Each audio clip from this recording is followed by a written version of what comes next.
Sağdaşlar, yaxşımısınızlar? Biz oldingi saatlik darsimizda Windows 7 mashg'ulot sistemasidan Windows 10 mashg'ulot sistemasiga ko'tarish, yangilash to'g'risida to'xtalib o'tgan edik. Endi biz kompyuterimizning sistemasini Windows 10 mashg'ulot sistemasiga yangilab ko'tarib bo'lgandan keyin biz Windows 10 mashg'ulot sistemasi bilan ravrs tunishni boshlab ketamiz.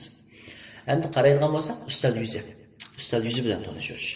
Endi Windows 10 mashg'ulot sistemasining ustal yuzi emish, alati bo'ludi.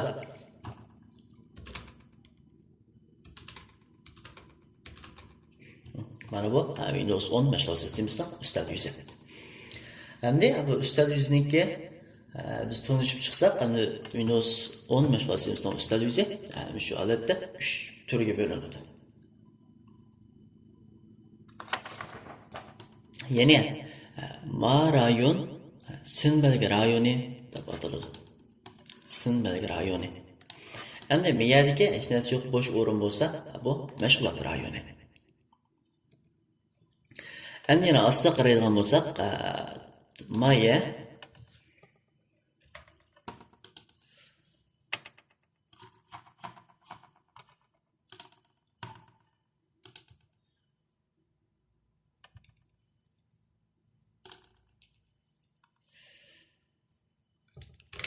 endi qaraylik.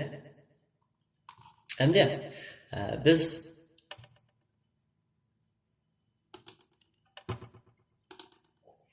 ma rayonlarni araganimizda biz sin belgi rayoni deb aragandik.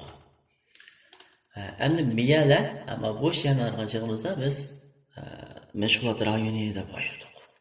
Bu ikkiga ayirib bo'ldik. Endi asli qaraydigan bo'lsak, endi miyada bir ston bor. Bu bo'lsa vazifa stoni. Ya'ni ma bo'lak rayonni biz vazifa stoni deb ataymiz.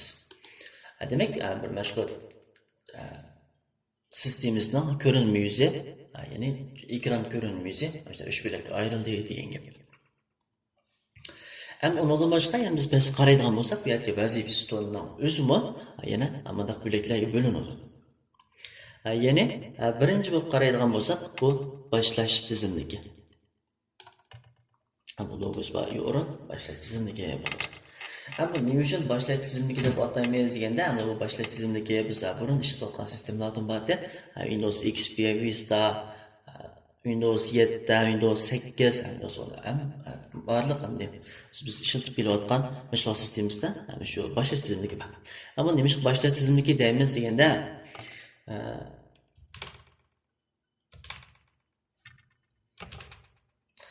qaraydigan bo'lsak, bu boshlash tizimiga kelsak, bu yerda hamda kayshi boshlash deb qaytib chiqadi. Bundan boshqa buni cheksak, boshlash tizimligini. Bu yerda bizning kompyuterimiz qochiliqlik barliq sistem yumshoq detalli va biz qochilgan qo'llanishdan yumshoq detallar bor. Biz mishadan foydalanib kompyuterimizdagi mashg'ulotni boshlab ketalaymiz. Yoki jo'miyang, ya'ni ko'rinma yuzdagi mashg'ulotlar bilan gaplashmay turibmi, mishadan foydalanib biz mashg'ulotimizni boshlab ketalaymiz. Hamma detallarimizni qo'zg'atib yoki boshqa mashg'ulotlarni qilib mishadan mashg'ulotimizni boshlaymiz. Shuning uchun bu ko'znak boshlash ko'znagi deb atalgan.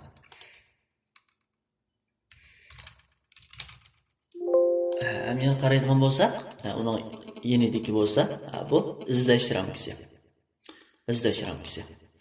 Endi izlash ramkasidan foydalanib biz ham kompyuterimizdagi barliq detallar va yoki boshqa hujjatlarni izlaymiz. Masalan, chekkandan keyin bunda izlash ko'znagi chiqdi. Endi biz aloqaliq so'zni kirgizish orqali kompyuterimizga shuna munosabatlik barliq detallarni tepib chiqalaymiz. Masalan, birinchi kirgizdik mana PowerPoint chiqadi. Mesela arna kirgizib boqay. Keyin mana primer chiqdi degan gap. Ani yana boshqa detallarni kirgizib boqsaqmi izlab chiqadi. Mesela F'ni kirgizdim. F Studio chiqdi degandek. Shu orqali biz barliq detallarni mesela bu yerdan izlab adamal tap bo'lmay qolsak, shu yerdan bevosita izlab ko'rsak bo'ladi degan gap. Endi qaraydigan bo'lsak, uning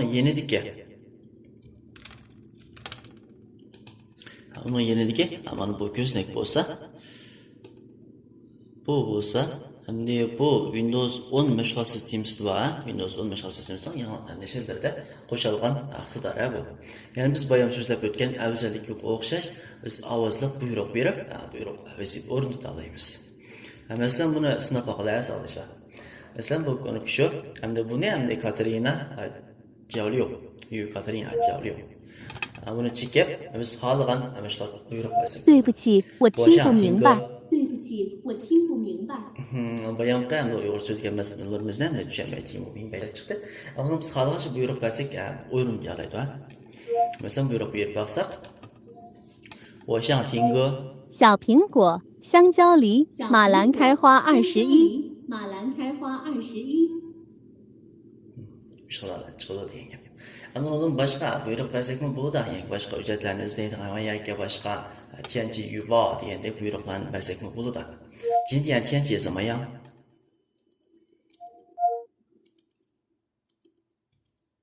Bunu biyozdi, to'rdan izlab chiqib ketdi.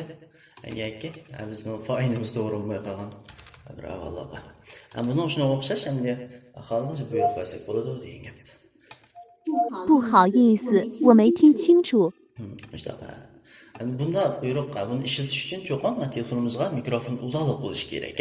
Hozir men mikrofonni so'zlayapman, shunga bu ovoz anglab, farqlantiryapti. Hamda cho'qim so'zlagan chog'da butonga so'zlashimiz kerak. Davlat tili bo'yicha butonga so'zlashimiz kerak. Undan boshqa shu ingliz tilini tushunib qilib beradi. What's your name? What's your name? 我叫小娜。 İngliz holatlarini tushunib beradi degan gap. Hamda yana undan boshqa biz yana davomli ko'znaklarimiz bilan tanishib chiqaverlar.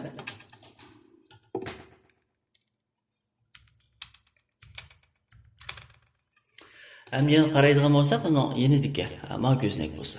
Bu ko'znak bo'lsa, ko'znaklarni almashtirish. Ko'znaklarni almashtirish uchun ishlatamiz. Hamda masalan men bu yerda bir mo'cha ko'znaklarni ichib oldim. Masalan buni ichib olgandan keyin men xohlagan ko'znakni tanlab ishlatmoqchi bo'lib qolsam, buni chekish orqali u ko'znaklarni tanlay olaman.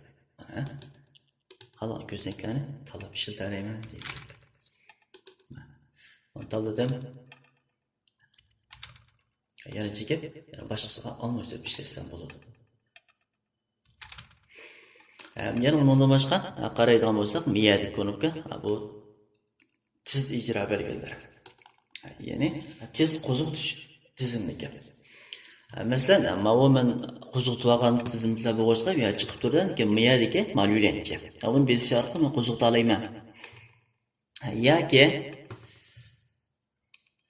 mana bu yerga qo'zg'alyapti. Yoki men bu yerga biz xohlagan bir, masalan, bizga doimli lozim bo'ladigan yoki doim ishlatadigan vosita tez qo'zg'atish tizimiga kirgizib olsak bo'ladi.